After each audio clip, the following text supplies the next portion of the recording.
मैं इस वीडियो की शुरुआत राहत साहब की एक लाइन से कहना चाहता हूँ कि लगेगी आग तो आएंगे कई घर जद में।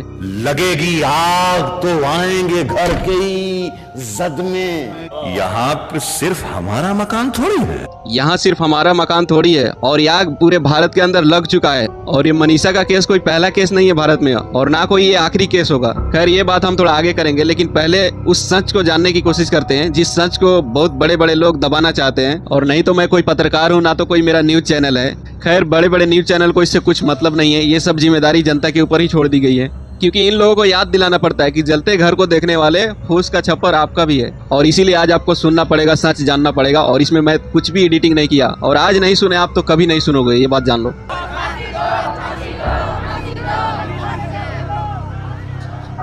यहाँ कब तक बैठेंगे भैया? यहाँ जब तक बैठेंगे जी, जब तक हमारी बेटी को निष्पक्ष न्याय नहीं मिल जाएगा तब तक बैठेंगे। तो देखो डायरेक्ट मुद्दे पे आते हैं। देखो हरियाणा के भिवानी जिले में 19 साल की प्ले स्कूल शिक्षक मनीषा का शव 13 अगस्त 2025 को सिंघानी गांव के खेत में मिला था। उसके गले पे बहुत ही गहरा घाव था और वो 11 अगस्त को लापता हुई थी, यानी 2 दिन पहले। मनीषा आगे चल के कुछ बड़ा बनना चाहती थी, इसलिए वो नर्सिंग कॉलेज में एडमिशन लेने की फैसला कर लेती है। लड़की घर से निकलते वक्त अपने पिता से बोलती है कि आज थोड़ा लेट हो सकता है, क्योंकि मैं आज एडमिशन के लिए बारे में थोड़ा पूछताछ करूंगी, क्या प्रोसेस है, उसके बाद मैं आपको कल लेके चलूंगी एडमिशन के लिए, पहले पूछ के आता हूँ। पिता बोले ठीक है। और शाम को मनीषा थोड़ा ज्यादा ही लेट हो गई, अंधेरा छाने लगा, घर वालों को टेंशन बढ़ने लगा। तो घर वाले सोचे कि चलो पुलिस स्टेशन में कंप्लेन करते हैं, और ये लोग कंप्लेन के लिए जाते हैं। तो पुलिस ये बोलती है कि ठीक है आ जाएगी, कहीं इधर उधर या तो लेट हुआ होगा या फिर अपनी कोई सहेली या दोस्त के घर पे हो सकती है। घर वाले फिर वापस आते हैं और घर वालों को फिर अभी भी लगता है कि कुछ तो गड़बड़ है, क्योंकि ऐसे नहीं जाती अचानक, फोन भी बंद आ रहे हैं। फिर मनीषा के घर वाले इधर उधर रिलेटिव हर जगह पता कर लेते हैं। फिर उनके बाद और ज़्यादा बेचैनी बढ़ती है, तो फिर एक दो लोगों को लेकर फिर वापस पुलिस स्टेशन में जाते हैं। तो अब की बार पुलिस ने जो रवैया अपनाया वो बहुत ही गलत था। पुलिस ने यह कह दिया कि आपकी लड़की, आजकल पता ही है, आपकी लड़की भाग गई होगी कहीं या फिर होगा उसका कोई बॉयफ्रेंड। तो ये बात सुनकर मनीषा के पिता को लगा कि शायद, क्योंकि ये ऐसा बात अगर किसी को बोलेंगे तो उसको लगेगा कि हाँ कोई हो सकता है, क्योंकि आज के डेट में ज़माना बहुत खराब चल रहा है। अगर ये पुलिस नहीं बात बोलती, गलती यहीं से स्टार्ट हुई है, अगर ये पुलिस बात नहीं बोलती तो उस लड़की को बचाया जा सकता था। मनीषा के पिता 112 पे कॉल करते हैं। वो लोग भी यही जवाब देते हैं कि आपको पता नहीं है आज के दुनिया कैसे चल रही है, गर्लफ्रेंड बॉयफ्रेंड ये सारी चीज़ें को बताती हैं। जबकि कानून का ये प्रोसेस होता है कि कोई भी पीड़ित व्यक्ति अगर आता है आपके पास पुलिस स्टेशन में कंप्लेन लिखाने के लिए, तो पहले उसका FIR, उसका कंप्लेन लेना चाहिए, FIR दर्ज करना चाहिए, जो कि ये काम पुलिस बिल्कुल नहीं करती है। मनीषा के घर वाले मनीषा को 2 दिन तक ढूंढते रहे, लेकिन उसका शव एक उसी गांव के बगल के खेत में मिलता है, जो कि बहुत ही ज़्यादा खराब हालत में थी। जिस दिन मनीषा का शव मिला उससे 2-3 दिन बाद पुलिस बताती है कि ये लड़की ने सुसाइड कर ली है। उसके पास से एक नोट भी मिला था जिसपे लिखा हुआ था कि पापा मम्मी मैं आप लोगों के ऊपर बोझ नहीं बनना चाहती थी, ये वो करके।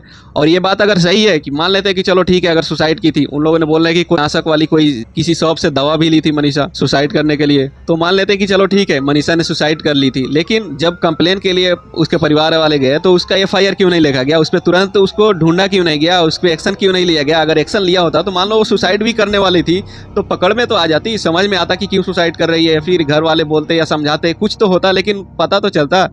और अगर वो सुसाइड की थी तो जिस दिन शव बरामद हुआ उसी दिन वो नोट मिलना चाहिए और उसी दिन पुलिस को बता देना चाहिए सीधी सीधी बात कि हाँ सुसाइड कर ली है, देखो ये प्रूफ है, ये पोस्टमार्टम करेंगे जो भी करेंगे, इसके साथ कुछ दुष्कर्म नहीं हुआ है, सुसाइड की है, कोई जानवर खा लिया होगा। आप 3 दिन बाद बताते हो कि एक नोट भी मिला था, उस पर यह लिखा हुआ था ऐसा ऐसा। चलो ये भी ठीक है, आप लोग सही हो। अगर सही हो तो हरियाणा के मुख्यमंत्री SP मनबीर सिंह को क्यों हटा दिया और IPS सुमित कुमार को नया SP बना देते हैं?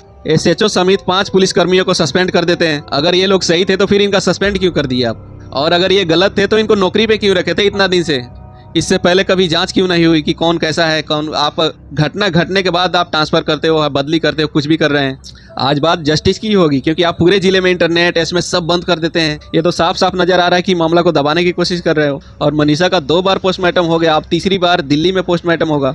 आप सोचिए कि 19 साल का एक मासूम लड़की जो बच्चों को पढ़ाती थी, जिसके सपने बड़े थे, जो नर्सिंग कॉलेज में जाना चाहती थी, और उसकी जिंदगी इतनी खामोशी से क्यों खत्म हो गई?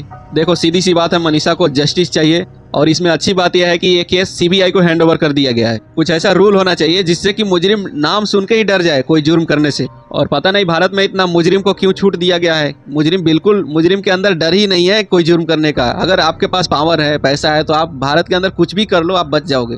और जुर्म करने वाले को अच्छे से पता है कि कौन कौन बिकने वाले हैं और कैसे मैं बच सकता हूँ। बात ये एक मनीषा की नहीं है, अगर आप लोग और हम सब खामोश रहेंगे तो आने वाले ऐसे हजारों मनीषा मिलेंगी। एक तरफ तो हम बोलते हैं कि भारत बहुत आगे चला गया, हम चांद पे चले गए, और दूसरी तरफ हकीकत क्या है, सच क्या है कि हमारी लड़कियां ही सेफ नहीं है। तो ठीक है, ये केस सीबीआई को हैंड ओवर कर दिया गया है, और अच्छी बात यह भी है कि सीएम नायब सैनी भी इस पे एक्शन ले रहे हैं और इसको गंभीरता से ले रहे हैं।